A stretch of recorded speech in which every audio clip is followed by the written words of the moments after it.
दूर पहाड़ केते सुंदर कहले देखिए रास्ताटी केते सुंदर न लगुच। नमस्कार, जय श्री जगन्नाथ। मोर आउ गोटे मिनी ब्लॉग को आपण मानक स्वागत। आपण माने तो देखिले संबलपुर रे दुईटी जगह। एटा थिला संबलपुर रो तृतीय नंबर जगह। जी जानी आगुरी भी जे जाइछन्ती से निहाती भाबरे जणैबे। एटा थिला हुमा बक्रेश्वर मंदिर, महादेवंगर मंदिर सत, किंतु आ भितरे पुराण पौराणिक बहुत किछि अछि जहाँकि आमे भी ताहा जानिनु। आमे जाई पहुँची जाइथिलु मंदिर रे पहुँचला परे महादेवंग पाखरे पूजा करिवा पई सब जिनस नहीं जाइथिलु। आ महादेवंग पाखरे पूजा भी मध्य करि देइथिलु। पूजा करि सारला परे पार्श्व देवता देवती मध्य दर्शन करि देइथिलु।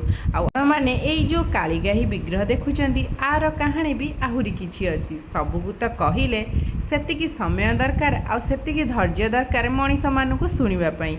आजिकाली मनीष मानक पाखरे ना धैर्य अछि ना समय अछि। पुणी देखाबा गोटे ब्लॉग रे।